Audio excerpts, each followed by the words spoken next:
6 bulan gak gajian itu semua. Prosesnya utang lama. Yang terhormat Pak Yuri dan jajarannya tentu seluruh presiden komisaris, pengawas, direksi, BUMD, PD yang hadir semua. Assalamualaikum warahmatullahi wabarakatuh. Yang belum sempat ketemu juga minal aidin wal faizin, mohon maaf lahir batin. Kami tentu sangat terima kasih untuk dukungan Bapak Ibu. Saya bicara sama Pak Kuntoro, saya tidak pernah titip satupun tim sukses atau relawan saya di dalam BUMD. Saya ngomong dengan Bapak Ibu semua. Dan banyak dari Bapak Ibu saya tidak kenal sebetulnya. Saya tidak kenal. Hanya bisik-bisik ini siapa, ini oke. Ini ada Pak Catur ini komisaris juga. Ini kepala dinas pariwisata. Saya ketemu dengar, terus ketemu ngomong-ngomong. Prinsip saya itu sederhana sekali. Ini bukan perusahaan saya.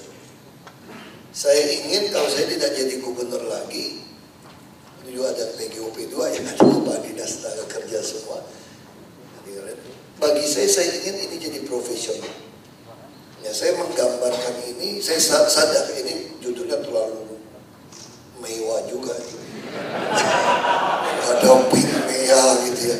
Kayaknya bersaing di lokal aja masih payah kok gitu. Tapi nggak apa-apa lah. Tapi minimal gayanya ada. Gitu. Ya saya makanya saya lah kata ibu saya, kamu nih gaya doang, duit kagak ada. Gitu. Ya, duit mah relatif saya bilang gitu. Yang penting gayanya sampai apa. Ya kan, jadi gubernur kan gaya bukan soal uang. Kalau mau uang jadi konglomerat gitu loh. Gayanya yang penting saya bilang, bisa nolong banyak orang. Nah saya mendambakan Pak Yuri, saya kira dia punya hasratnya yang cocok di sini. Semangat, sering keliling.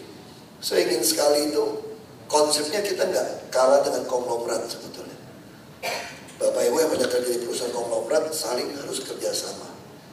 Bila perlu, misalnya contoh itu ya, Bank DKI.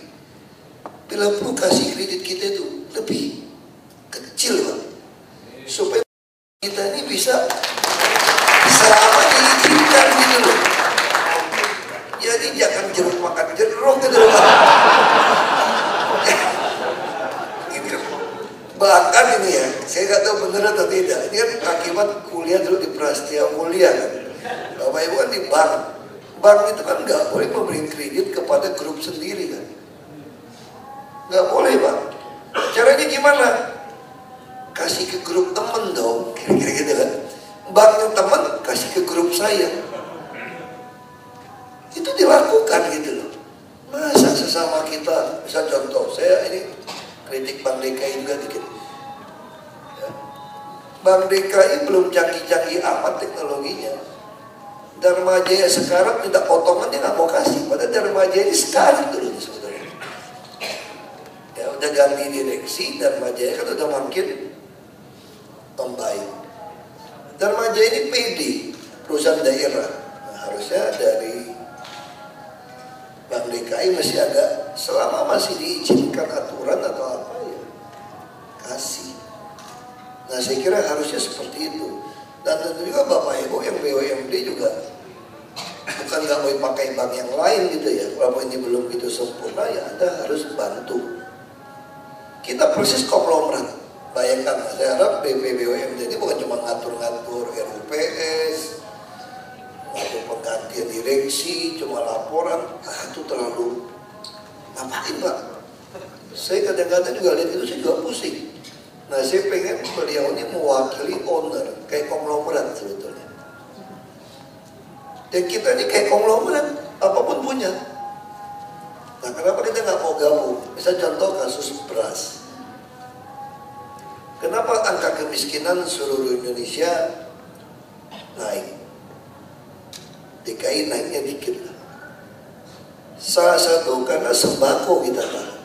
Jadi kalau kita survei KHL, walaupun BPS surveinya kan menggunakan orang non KTP DKI juga dihitung. Nah saya juga nggak sepakat menggunakan standar BPS. BPS itu memakai standar 2.500 kalori.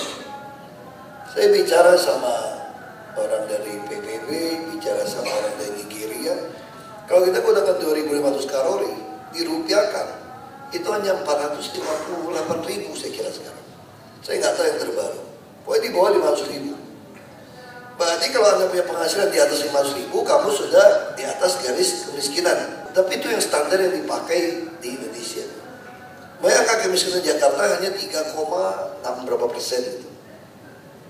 Lalu PBB menggunakan $2. Berarti kalau $2 sekarang, ya sebulan anggap kayak 30, 60. $60 berapa sekarang?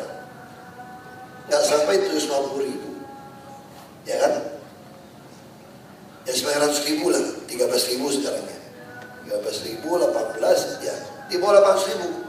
Berarti di bawah 800.000, kalau sejuta penghasilan Anda sudah hidup di atas garis kemiskinan. Benar nggak kira-kira? Nggak benar juga. Jadi pakai standar PBB aja kita nggak benar. Kalau standar yang benar apa? UMP. UMP dasarnya KHL, kebutuhan hidup layak. Berapa kebutuhan hidup layak orang Jakarta? 2,5 juta, 2,6 juta sekarang sebulan. Lajang. Berarti kalau dia punya istri atau suami tidak kerja, cukup nggak uangnya? Nggak cukup. Ini pas-pasan ini. Belum lagi kita berdebat komponennya pun yang minim. Di atas mungkin sekitar 70% saya kira ya, Pak Priyono lebih tahu. Itu habis di mana? Makanan, sembako. Jika orang punya istri, suami nggak kerja, harusnya dia 2 kali UMP kira-kira. Kau punya anak, nggak boleh punya anak. Kau punya orang tua yang nggak kerja, nggak punya pensiun lagi. Siapa yang pelihara? Mati. Makanya tugas kita hari ini, kita pemerintah, saya kan punya obsesi, saya punya visi, saya juga punya niat. Saya mau jadi pejabat, saya punya niat, saya punya obsesi. Kenapa saya senang jadi pejabat? Orang bilang, kenapa kamu lebih suka cita sekarang? Karena saya bisa nolong orang banyak, jadi pengusaha nggak bisa. Belum pernah ada filantropis dunia, saya bilang. Yang paling top lah. Misalnya Bill Gates atau apa orang top. Sumbang berapa? Di malam dana. Kalau bilang 1 juta US dollar, wah semua orang lihatin. Luar biasa. Saya belum pernah dengar ada yang nyumbang 100 juta US dollar. Belum saya nonton di TV semua. Belum pernah. Nah kita jadi pemerintah. Jadi kita mau PSO 3,2 triliun itu. Itu sudah berapa? Udah 230 juta US dollar. Ada 13.000, kira-kira udah 224 juta US dollar. Kita bantu orang. Lalu KJP 2 triliun lebih. Itu udah 160 juta US dollar. Nah ini yang beda. Tapi transport, KJP, KJS itu masih terlalu, persentase dari poverty line ini paling berapa persen? Saya kira di bawah 2-3% paling. Nah makanya saya pengen selain buka lapangan kerja adalah food station tadi dengan pasar jaya. Saya ingin sembako ini betul-betul akan menekan kebutuhan hidup layak standar ini. Kalau ini bisa ditekan, artinya apa? Gaji dari pegawai juga nggak perlu tinggi. Kalau nggak perlu tinggi, daya saing bisnis kita juga lebih baik. Nah ini kan jadi model Indonesia. Bisa saya jadi pegawai, ditanya gitu ya, kamu pilih gaji 5 juta atau 3,5 juta? Pasti saya harus 5 juta. Ya lebih gede dong. Tapi kalau 5 juta, negara ini membuat saya biaya hidup saya harus jadi 6 juta. Atau pas-pasan 5 juta, nggak ada guna saya. Kerja setengah mati, inflasi barang ini membuat saya lebih miskin. Saya lebih baik gaji 3,5 juta, asal negara ini bisa menjamin sembako saya, kebutuhan 70% saya, atau biaya hidup saya hanya 2,5 juta. Dengan asuransi kesehatan, pendidikan yang murah, transportasi yang murah. Saya masih saving 1 juta. Saya lebih baik pilih yang gaji 3,5 juta. Nah hari ini kita terjebak, makanya kita butuh pemerintah, butuh ada BUMD untuk duduk jadi showcase. Itu yang membuat saya menarik, kenapa saya mau masuk ke pemerintah. Saya bicara beberapa teman saya gitu ya, teman saya bilang gini, adalah teman yang kaya-kaya, teman itu, aku lagi pengen beli saham tuh di luar negeri. Dia cerita, kamu kayak cocok jadi komisaris, nah, itu kan nanti. Tapi nggak tahu kapan nasib gue bisa ngajak lu kerja sama gue. Karena gue nggak tahu nasib aku berhentinya kapan, itu nggak tahu. Saya nggak tahu berhentinya kapan itu. Kenapa? Dia bilang yang kamu lakukan itu lebih dari konglomerasi sebetulnya. Kamu jadi gubernur itu ngurusinnya itu banyak. Saya cuma bercanda. Buat gubernur yang mau ngurus, kalau gubernur yang nggak mau ngurus mah nggak tahu apa-apa juga. Kalau kita nggak tahu apa-apa juga, kita cuma tanda tangan nggak. Kalau semua surat kita baca, kita ikuti, kita tahu semua sebetulnya. Nah ketahuan semuanya kadang-kadang membuat saya sok tahu juga sama Bapak Ibu yang lebih tahu dari saya sebetulnya. Kadang-kadang saya juga kesel kalau Bapak Ibu tuh lambat. Karena saya akuin di BUMD kita ini banyak diisi dari orang-orang mantan birokrat juga. Ya, Pak Putro sudah sampaikan ini sistem matriks. Pertama juga, saya kadang-kadang disposisi, saya nggak ke sekda loh disposisi saya. Karena saya tahu, saya pernah jadi bupati kan. Kalau nunggu surat masuk, dulu surat masuk ini, sama, Jakarta semua mirip. Surat masuk ke bagian umum. Bagian umum dia lihat baru didistribusi ke SKPD terkait. Dari masyarakat ini. Dari masyarakat masuk ke SKPD terkait, dia masuk ke asisten, lalu ke sekda. Sekda merasa perlu tanya sama saya, dia perintah lagi asistennya semua, baru masuk ke saya lagi. Saya betul kasih disposisi, masuk lagi, dia turunin lagi. Waduh berbulan-bulan satu surat. Makanya saya sejak dari bupati sampai ke Jakarta sama, saya ubah. Semua surat masuk ke saya. Saya nggak mau naik-naik ke atas, langsung buka loket masuk ke saya. Soal numpuk berapa banyak, urusan saya. Jumat nggak selesai, Sabtu Minggu bawa pulang 2 koper, urusan saya. Kerja di rumah Sabtu Minggu, urusan saya. Pokoknya Senin masih selesai. Nah kalau saya ke sekda dulu, lama. Saya kadang-kadang langsung aja coretnya banyak, masuk fotokopi banyak. Saya pengen yang digital. Nah saya pengen langsung action. Lalu kita bikin WA group. Ini BUMD udah ada WA group ya semuanya. Nah saya ingin saling cepat. Surat mah gampang, justru aja. Perintah WA dulu, kamu harus tahu apa perintah kita supaya kita kerjanya cepat. Ya sebenarnya sekarang kita kerjanya udah nggak pakai jabatan sebetulnya. Yang penting hasil keluar. Hasilnya juga sama di BUMD kita. Kayak hotel, ya kadang-kadang hotel ini kurang gitu baik dah. Tapi ya punya ruangan kayak gini nggak terlalu jelek juga sih ya. Ya kalau hotel ini lagi penjualannya lagi payah gitu ya. Bapak Ibu kebetulan mau gaya-gayaan, mau bikin acara di hotel gitu. Ya hotel ini aja lah kira-kira gitu loh. Supaya ada hasilan gitu kan. Hotel ada masak nasi juga kan. Beras gitu kan. Yang beli yang merek FS dong kira-kira gitu. Ini udah dilakukan, saya tahu udah dilakukan. Nah saya ingin sembako, lalu properti. Kita kekurangan banyak sekali properti. Swasta beli tanah, ngutang bank, bikin apartemen sewa, belum tentu ada pangsa pasar. Karena pasti nilai sewanya agak tinggi. Tapi kalau Bapak Ibu membangun apartemen sewa, kira-kira mirip-mirip harga kos. Ya 1-2 kamar kos di ibu kota, boleh bayar bulanan. Dengan memakai properti kita yang gak beli, emang tidak dijual, untung gak kira-kira? Pasti untung. Nah ini harusnya dipasang nih, kayak food station. Misalnya food station mau perbaikan gudang beras, mau dirobohin atapnya semua. Jangan robohin, tunggu dulu. Atasnya langsung apartemen aja bos, ngapain? Ya ngapain kamu bangun? Bila perlu ada hotel, lihat kemungkinannya ada nggak? Bawahnya langsung pasar 24 jam.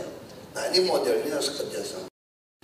Termasuk daging, dan tentu Jakpro segala macam harus saling. Nanti bisa Transjakarta. Saya udah minta Transjakarta cuma tap in mesti tap out.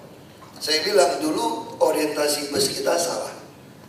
Transjakarta hanya ngerjain pikirkan koridor. Sementara rute yang gemuk-gemuk, bus yang gemuk-gemuk, Transjakarta nggak masuk. Lucu nggak? Ini kasih ke operator bus. Jadi dia bus jelek pun dia masa mundur. Tuh kamu masih naik bus saya. Nggak ada bus tuh kamu. Lalu semua yang di dalam bus tuh menghayal gini. Aduh kalau gaji saya naik saya kredit motor deh. Karena bus ini udah nggak tahan nih. Jelek bahaya lagi. Akhirnya yang naik bus di Jakarta tuh tiap tahun turun sebetulnya. Yang naik bus terus turun. Semua orang menghayal punya kendaraan pribadi. Sementara kita ngomong-ngomong, ayo dong kelas menengah naik bus. Yang kelas bawah aja udah menghayal nggak mau naik bus kok. Kita lucu gitu. Lalu kebijakannya apa? Integrasi. Bus-bus yang itu masuk ke jalur busway. Kita bayar rupiah per kilometer. Yang kurang penumpang masuk ke kita, kurang aja kan? Kita bayar dia melulu. Yang banyak penumpang, dia nikmatin sendiri. Tadi kurang aja saya bilang. Terus ngebut lagi. Begitu. Nggak ada GPS lagi. Bayarnya pakai pengawas lebih konyol. Bertahun-tahun kayak gitu. Nah terus saya bilang nggak bisa. Saya panggil kepada dinas perhubungan. Nah ini bedanya Bapak Ibu dengan perusahaan lain. Bapak Ibu harus bayangkan kayak zaman cerita-cerita lama dulu ya. Bapak Ibu punya perusahaan, kenal pejabat, langsung semua fasilitas bisa diberikan. Nah hari ini Bapak Ibu tuh adalah perusahaan yang KKN dengan saya, Gubernur. Kira-kira gitu. Anda KKN dengan saya, kenal dengan saya, bisa WhatsApp dengan saya. Masa kita nggak bisa melakukan untuk kepentingan rakyat? Nah sekarang balik ke bus. Saya bilang sama Pak Andri, sekarang saya mau seluruh rute bus di Jakarta. Kamu apapun yang mendak Transjakarta kamu kasih. Karena saya ada KKN sama dia, punya saham di Transjakarta. Dulu saya bilang gini, dulu masih kepada dinas yang lama ya. Kadang-kadang bicara orang transportasi terlalu pintar kita pusing. Mereka kadang-kadang saya lebih suka cari pejabat itu yang kurang menguasai bidangnya. Kalau dia terlalu memakai air, tidak ada guna lagi kan. Jadi penerimaan PNS dengan sistem rumpun-rumpun juga udah nggak cocok.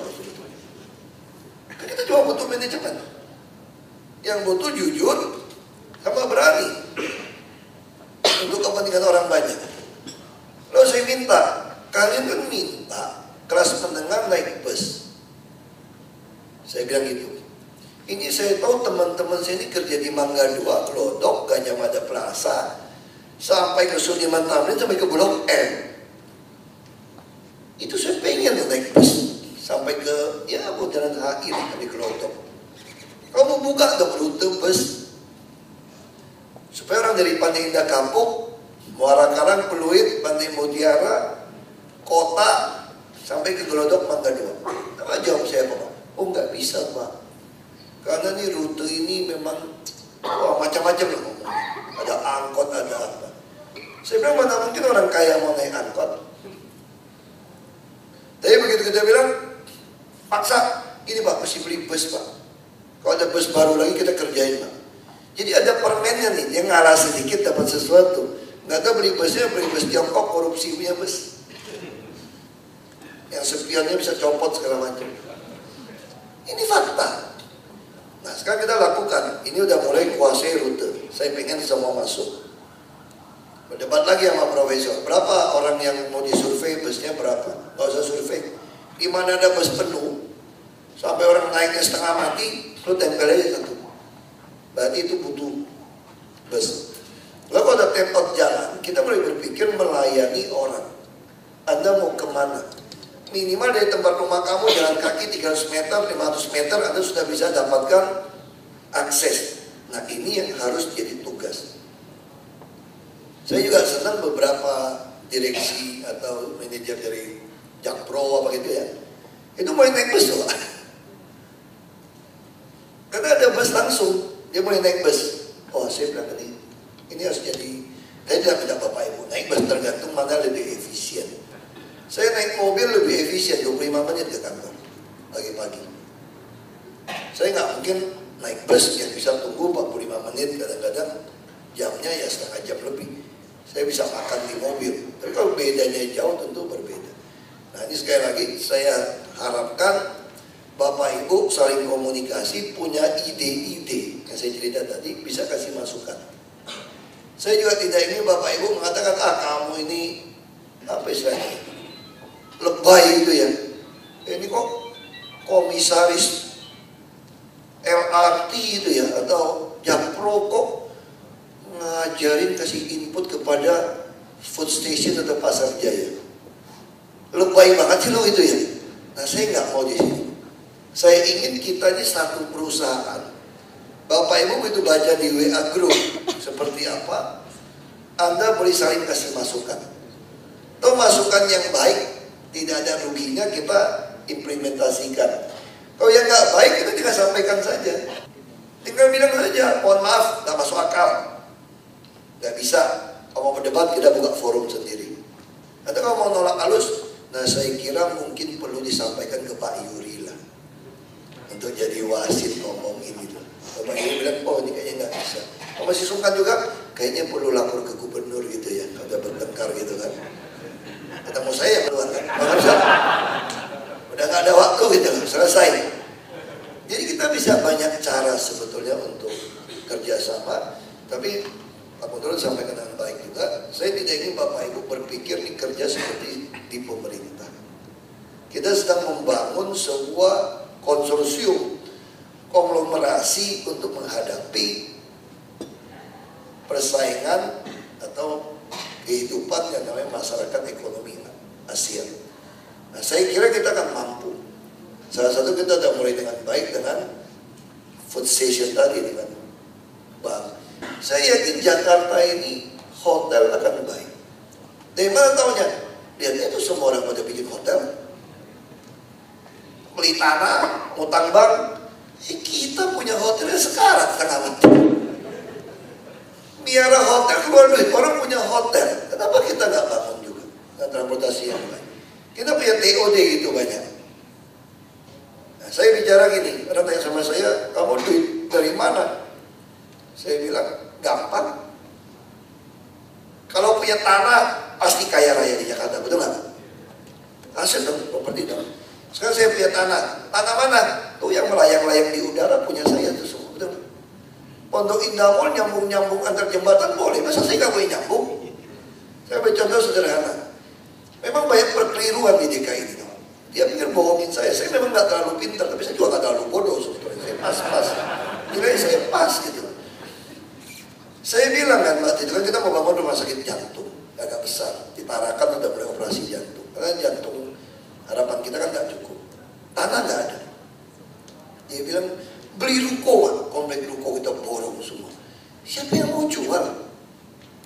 Mau coba? Saya juga iya aja. Terus saya datang ke lokasi rumah sakit, saya lihat, loh ini ada gedung kita, ada gedung kita.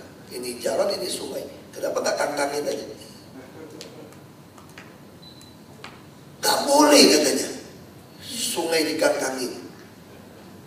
Apa gak boleh? Melanggar aturan.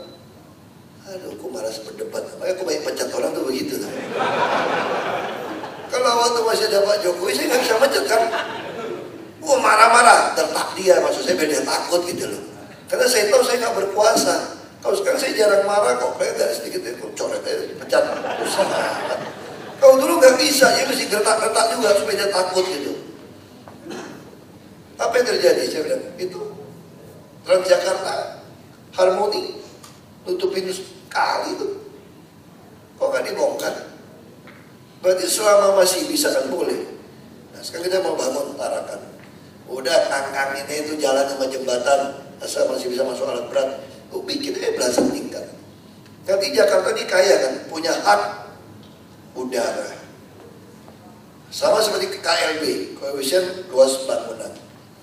Dulu kalau pengusaha mau naikin KLB, lewatin LRT atau MRT, duitnya nggak jelas juga tuh bayar ke siapa. Saya nggak jelas juga tuh. Dulu pernah ada bayar, terus bilang nggak boleh. Nggak jelas dealnya seperti apa. Saya bikin pergub sekarang, ada hitungannya. 2 tahun pergub saya dihilangin. Gila gak draft? Gak dikeluarin. Sampai udah dikeluarin 1 orang ini, baru cari lagi, proses lagi. Nah, jadi gubernur, proses lagi. Baru 1 tahun ini udah dapat berapa? Hampir 4 triliun uang kita untuk bangun. Termasuk bangun semanggi semua dari situ. Jadi memang ada perkeliruan. Nah, maksud saya cerita ini, saya nggak ingin Bapak Ibu masih berpikir masih kayak dulu atau nyetor. Nah ini Bapak Ibu BUMD. Dan beberapa yang ditangkap pengadilan negeri itu cuma bicara 300 juta saja, 50 juta aja bisa jadi masalah sekarang. Jadi sudah nggak ada lagi, kita semua non tunai. Kalau mereka mau minta bantuan ya silakan, bisnisnya apa yang wajar. Nggak ada lagi kasih uang seperti itu. Saya nggak pernah minta uang ke Bapak Ibu kan. Proyek juga nggak benar. Aku ini pengusaha, dari lahir udah anak pengusaha saya. Saya ngerti sekali bisnis. Kesempatan semua saya ngerti sekali. Cuma saya menanggalkan semua yang kata hak pejabat untuk kaya raya itu, saya tidak gunakan. Kita belum ganti semua nih. Tadi kita akan terus ganti sampai orang yang cocok bekerja seperti profesional sesungguhnya. Karena saya kerja keras tidak kalah dengan Bapak Ibu. Saya bangun setiap pagi. Saya Sabtu Minggu masih bawa pulang disposisi. Saya juga pulang malam. Saya harus jaga fisik dengan baik, makan dengan baik, istirahat dengan baik, kurangin keinginan macam-macam. Karena memang nggak punya kesempatan. Bukan orang baik, memang nggak ada punya kesempatan untuk macam-macam. Kita harus betul-betul hanya berpikir kerja. Nah, dan saya tidak minta suap, tidak terima uang juga dari siapapun. Nah, saya harap Bapak Ibu, ini bukan Om Lim cerita dosen saya. Saya tidak akan pernah mengatakan, oh Bapak udah kasih keuntungan BUMD sekian atau curi sekian, nggak apa-apalah. Oh enggak, saya nggak akan toleransi. Kita kan sikat habis. Kayak kita lagi mau jadi apa? Jakarta jadi sebuah showcase untuk sebuah proses transformasi Indonesia sebetulnya. Jadi showcase nih, kita nih etalasenya. Kalau Bapak main, kita akan kenakan gugatnya dengan tindakan pidana pencucian uang, Bapak Ibu. Semua harta disikat. Dan kita akan serius di sini. Nah, saya yakin Pak Tito juga serius ya. Saya berbagi dengan orang yang sama. Beliau juga gak pernah kepikir punya rumah besar, mobil mewah, punya pulau, enggak. Beliau juga bukan tipe orang seperti itu. Ya ini masih panjang lagi umurnya. Nah kita harap reformasi kepolisian bisa jalan. KPK ya ada oknum relatif hampir nggak ada. Saya kira ini negara kalau kita lakukan dengan baik, ini bisa makin baik kita. Jadi kalau kita Bapak go public, nanti juga ada ya macam-macam kita bisa lakukan. Saya yakin BUMD kita harusnya makin baik. Tujuannya buat apa? Saya pengen menahan laju inflasi. Dari mana? Meningkatkan produktivitas. Itu semua ada hubungan kita semua. Perumahan, pendidikan, kesehatan, kita gabung bareng-bareng. Perbankan, apa kita sudah meluncurkan Jakarta One. Kita mau kerjasama dengan beberapa bank. Ini kalau belum siap ya kerjasama dengan bank lain. Saya ingin betul-betul Jakarta jadi model semua. Nah, kita juga nggak tahu ya, Bapak Ibu juga jangan pikirin ada beberapa oknum PNS gitu ya. Saya tahu, mereka ya, cuma dalam hati, ya mudah-mudahan lah nggak nyalon lah satu ini lagi gitu ya. Itu tuh bisa nyalon, partai pernah nyalon ini. Wah, kalau itu doanya berubah lagi, bukan nggak nyalon, mudah-mudahan kagak kepilih ini. Ya kan? Mau doain mati, sehat juga tuh orang tuh kayak gitu. Dikerjain agak susah juga. Ya itu ada juga pemikiran seperti itu. Tapi saya kira nggak apa-apa. Selama niat kita baik, kita jalankan dengan baik.